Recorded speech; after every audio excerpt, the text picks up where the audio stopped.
బహుజన హితాయ బహుజన సుఖాయ. మీ రాపోల ఆనందభాస్కర్ నమస్కారం. తెలంగాణ వ్యాప్తంగా ఉన్న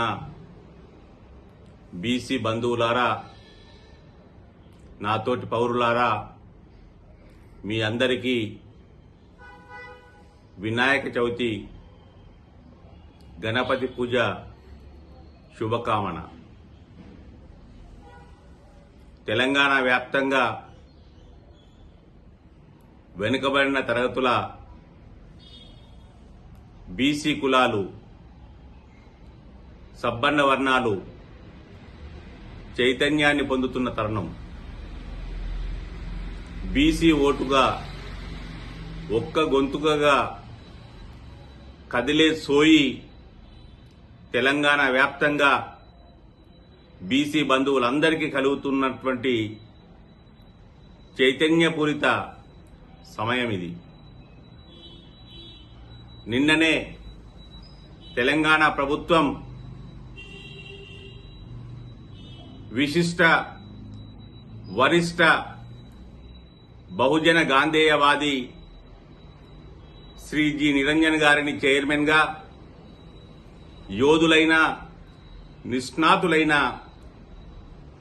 కొందరు బీసీ బంధువులని సభ్యులుగా బీసీ కమిషన్ని నియమించి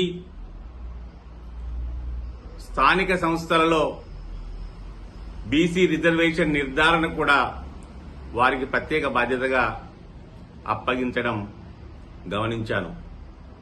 అందుకే ఈ సందర్భంగా ప్రత్యేకంగా మీకు విన్నపం. తెలంగాణ వ్యాప్తంగా బత్తుల సిద్ధేశ్వర్ గారు, మరికొంతమంది బీసీ బంధువులు వివిధ చోట్ల ఆమరణ నిరాహార దీక్షలు చేస్తా ఉన్నారు. వారికి నా ప్రత్యేక విన్నపం, ఒక అడుగు పడింది. దయచేసి మీ ఆమరణ దీక్షల విషయంలో తక్షణమే పునరాలోచన చేసి తదుపరి చైతన్య కార్యక్రమంలో కదులుదామని మనవి చేస్తా ఉన్నాను. దాంతో పాటుగా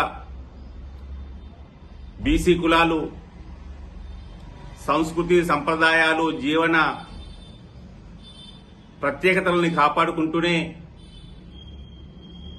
బీసీ ఓటుగా రాజకీయ మూలకాన్ని నిర్మించుకోవాల్సినటువంటి గురుతర బాధ్యతని స్వీకరించి బీసీ చైతన్యాన్ని సార్థకం చేసి బీసీ ఓటు కోసం ఒక్క గొంతుకగా, ఒక్క మాటగా రాజకీయ చైతన్యాన్ని సాధించుకునేందుకు కదిలి రావాలని అందరికీ విన్నపం చేస్తున్నాను.